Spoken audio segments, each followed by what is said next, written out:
Les amis, salut à tous, c'est Pegasus et j'espère que vous allez bien. Je suis tellement heureux de vous retrouver aujourd'hui pour cette review de l'incroyable OAV Monster, l'enfer du dragon volant au 103 passion les amis, qui est, peut-on dire, une préquelle de One Piece, puisqu'elle se déroule dans le même univers, plus particulièrement à Wano. L'OAV Monster est donc réalisé par le studio ENH et c'est Sungo Park, si j'espère bien le prononcer les amis, qui a donc réalisé cet OAV. C'est lui également lui qui avait réalisé la saison 1 de Jujutsu Kaisen et le film Jujutsu Kaisen 0. Donc forcément, on a une animation de qualité les amis, une réalisation incroyable, une mise en scène parfaite, des OST magnifiques, bref, un OAV de 25 minutes et c'est 25 minutes de pur régal les amis, c'est vraiment magnifique, franchement j'ai envie de dire quelle grâce. Alors les amis, il y a quand même pas mal de choses à dire sur cette OAV que j'ai vraiment adoré de fou, puisqu'elle raconte l'histoire de Ryuma, l'ancêtre de Zoro Roronoa. Ryuma qu'on avait d'ailleurs vu à Thriller Bark les amis, Zoro s'était battu contre lui et avait hérité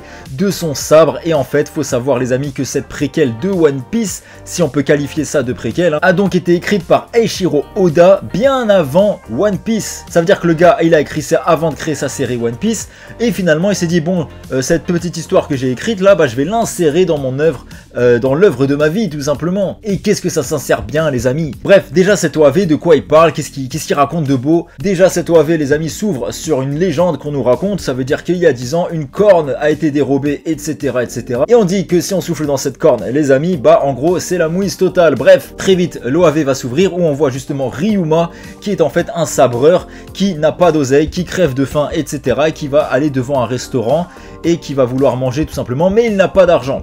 Et en fait dans ce restaurant on aura une conversation entre deux personnes qui sont les persos principaux de cette OAV eux aussi, ça veut dire qu'il y a trois persos principaux, donc il y a Ryuma, notre héros, le sabreur incroyable les amis, il y a également Flair, une jeune serveuse dans ce restaurant, et aussi Cyrano qui est présenté, Cyrano comme une légende, comme un sabreur, comme un héros, tu vois ce que je veux dire, comme quelqu'un vraiment très fort en tant que sabreur. Bref, Flair elle va voir que Ryuma il crève la dalle etc, et de bon cœur elle va lui offrir à manger tout simplement, et Ryuma il va lui dire une phrase très intéressante, il va lui dire maintenant je te dois la vie, je vais te protéger au péril de ma vie, ou une connerie de ce genre là. Et cette phrase n'est pas du tout anodine les amis, parce que la fin de cette OAV, vraiment c'est un OAV de fou, ça veut dire qu'en 25 minutes, je vous jure, on a le temps de s'attacher au personnage, on a vraiment une histoire parfaite, concrète, et on en redemande quoi, on en redemande, c'est magnifique. Oui, bref, Cyrano que tout le monde voit comme un héros etc etc, il va sortir du restaurant et en sortant du restaurant, sans faire exprès, il va mettre un coup dans le sabre de Ryuma, et de là Ryuma il va se lever, il va dire t'as touché mon sabre, on doit faire un duel etc,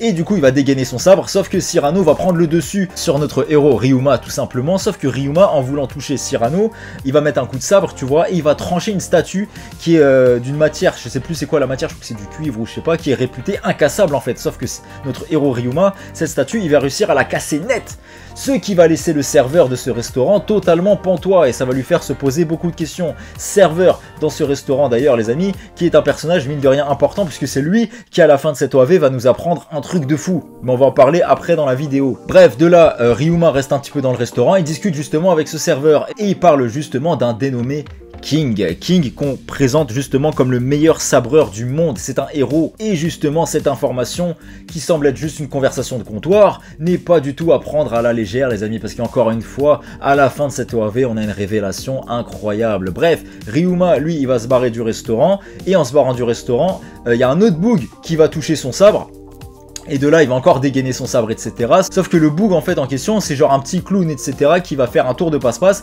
et qui va faire genre Ryuma l'a planté, alors que c'est faux bien évidemment, et du coup il va souffler dans la corne de dragon, cette fameuse corne dont on nous racontait la légende au début de l'histoire etc, et en soufflant dans cette corne forcément ça indique qu'un dragon va débarquer et anéantir le village tout simplement. Ça veut dire que le personnage de Flair elle a déjà vécu un traumatisme étant petit il y a 7 ans, où justement son village a été anéanti par un dragon etc.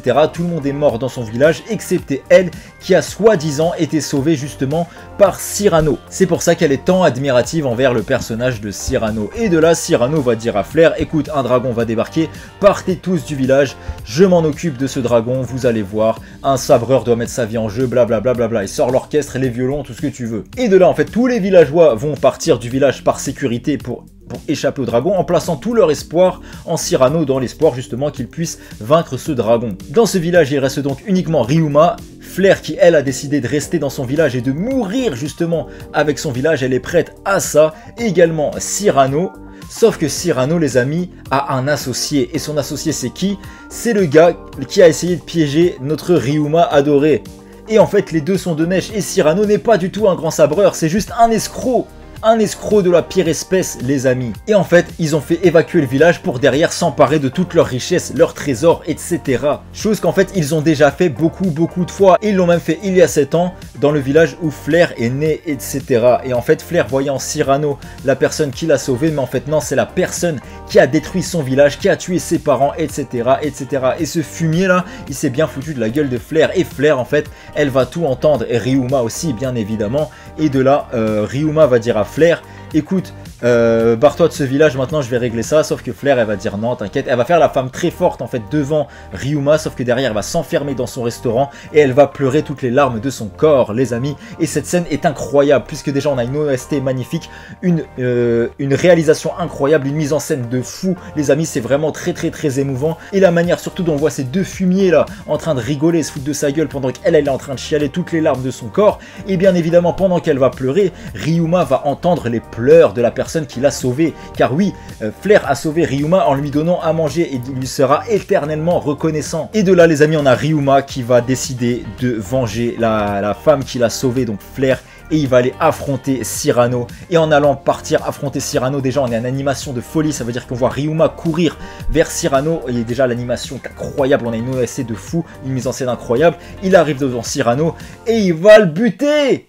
Oui, parce que cet OAV, vu que c'est un OAV, c'est pas censuré, les amis. On voit des têtes coupées limite, on voit du sang, on voit de la violence, tu vois ce que je veux dire? Et c'est ça qu'on veut, c'est pas censuré du tout, c'est magnifique. Et du coup, Ryuma va défoncer Cyrano. De là, il va se retrouver devant l'autre boug qui avait la corne de dragon, etc. Et il va le défoncer lui aussi. Et aussi les amis, j'ai oublié de préciser que quand Cyrano et Ryuma vont s'affronter, on a une animation les amis à ce moment-là, en noir et blanc, etc. où Ryuma va mettre son coup de sabre à Cyrano pour le buter. L'animation à ce moment-là en noir et blanc comme ça, en mode esquisse, tu vois. Pouah, c'est quoi ce poulet délicieux? C'est quoi ce poulet? C'est juteux, on mange les os les amis. On a vraiment des transitions incroyables les amis, une cohérence artistique et narrative vraiment à souligner dans cette OAV de 25 minutes qui est juste parfait. Il n'y a rien à reprocher en fait sur ce truc. Je sais pas ce qu'on peut reprocher à cette OAV en fait, franchement, à part que le fait qu'on en redemande en fait, et vu qu'on en redemande, ça veut dire que c'est parfait. Mais oui. Bref, et de là les amis, le dragon va débarquer dans le village de Flair, etc. pour anéantir le village. Sauf que le village est entre de bonnes mains, puisque ce n'est pas Cyrano le sauveur, du coup lui c'est un gros fumier sa race. Le sauveur c'est Ryuma les amis, qui va affronter le dragon. Et au moment où il va affronter le dragon les amis, juste avant d'affronter le dragon d'ailleurs, le dragon se dirige devant Flair. Flair est en larmes, elle est prête à mourir avec son village et en fait, elle va voir Ryuma devant elle comme un héros avec une lumière, comme un sauveur, tu vois ce que je veux dire? Et l'animation, encore une fois, la mise en scène surtout. C'est quoi ce poulet? De là, Ryuma il va défoncer le dragon, il va lui trancher la tête et au moment où il lui tranche la tête, bien évidemment, encore une fois, je me répète, certes, mais il faut le souligner que l'animation, la mise en scène, etc. est juste incroyable avec des OST épiques. Parce que l'OST où Ryuma affronte le dragon, les amis, il faut en parler. La musique qu'ils ont mis derrière là, ça donne des frissons, c'est la chair d'ampoule. De là, Ryuma a tué le dragon, etc. Et au même moment, les amis, on voit tous les villageois en fait sur une colline, sur la montagne, qui en fait ont mis leur prière en Cyrano pour que lui défonce le dragon, etc. Sauf quelqu'un d'important, les amis, le serveur du restaurant.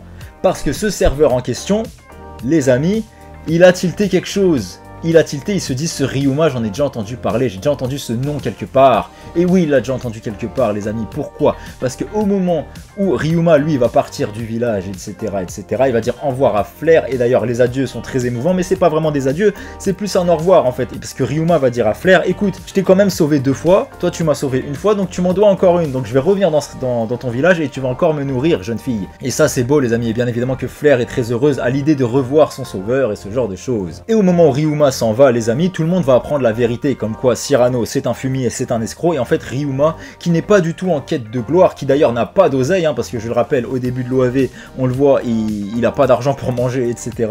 Et en fait le gars n'est pas du tout en quête de reconnaissance, il sauve les gens comme il peut. Et d'ailleurs les amis, à ce moment-là, on a justement le serveur du restaurant qui va dire la phrase qui va tout chambouler dans cette OAV. Il va parler du fameux King. Et en fait, le King, c'est quoi son prénom? C'est Ryuma. Le King Ryuma, c'est ça le vrai nom du meilleur sabreur du monde. Et il a cramé en fait que c'est lui, King. Sauf que Ryuma lui-même ne sait pas qu'on le surnomme King. Tu vois ce que je veux dire? Ça veut dire que Ryuma est fan d'un gars qu'on appelle King et qu'il rêve de l'affronter. Mais en fait, c'est lui-même King. Je sais pas si vous avez capté le délire, enfin vous avez capté si vous avez vu l'OAV, mais c'est incroyable en fait. Le mec est tellement pas en quête de reconnaissance qu'il sait même pas que lui-même c'est un héros pour tellement et tellement de monde, et c'est même un héros pour lui-même, mais il ne le sait pas. Mais c'est magnifique comme conclusion en fait les amis. Car comme dit le serveur de ce fameux restaurant, je sais même pas s'il a un prénom lui, j'ai oublié les amis, en tout cas excusez-moi, de tous les sabreurs de cette terre, c'est celui qui a l'âme la plus pure. Et au moment où il dit cette phrase, le serveur, du coup on voit Ryuma en train de marcher dans la forêt, en train de s'en aller du village, et là il y a une transition où justement ça nous met dans le présent de One Piece à Thriller Bark où tu le vois justement en zombie etc en train d'affronter Zoro et en train de lui donner son sabre. Mais la transition est incroyable. Mais oui, c'est des frissons. Zoro, c'est la famille. Enfin voilà les amis, n'hésitez surtout pas à me dire en commentaire ce que vous avez pensé de cette OAV Monster. Personnellement, vous avez vu mon enthousiasme à l'idée de faire cette vidéo, etc. Donc vous avez compris que pour moi c'est un 20 sur 20, j'ai adoré cette OAV, si bien que j'en redemande. Et c'est trop bien en plus d'avoir un truc One Piece, mais en dehors de One Piece, tu vois ce que je veux dire. Et d'autres œuvres de Oda adaptées en animé comme ça, même si d'autres œuvres de Oda, il n'y en a pas 1 million non plus, parce qu'il n'y a que du One Piece, en fait c'est l'œuvre de sa vie. Même Monster, c'est du One Piece au final, parce que ça se passe dans le même univers, et ça se passe surtout à Wano. Et le fait que ça se passe à Wano, encore une fois, mais ça a tellement de signification et de symbolique vis-à-vis de Zoro. Tu vois ce que je veux dire? Mais c'est incroyable, mais c'est magnifique. Donc voilà les amis, surtout dites-moi en commentaire ce que vous avez pensé de cette OAV. Merci beaucoup d'avoir regardé cette vidéo. Si jamais j'ai oublié de parler quelque chose dans cette OAV, c'est fort possible parce que là c'est l'émotion qui parle. Vous me le dites également en commentaire. Enfin voilà les amis, merci beaucoup encore une fois d'avoir regardé cette vidéo. Quant à nous, on se retrouve très vite sur la chaîne comme d'habitude pour plein d'autres vidéos manga, animés, etc. Également sur ma chaîne secondaire Pegasus TCG pour ceux que ça intéresse. Donc voilà, plein de belles choses. N'hésitez surtout pas à vous abonner pour ne rien louper les amis. Et aussi on se retrouve également cette semaine pour la review du nouveau chapitre de One Piece qui sortira là dans les prochains jours. Bref les amis, vous avez compris plein de belles choses. Nous on se retrouve très vite. D'ici là surtout, prenez soin de vous. Je vous embrasse. Merci pour tout. À très vite. Sol!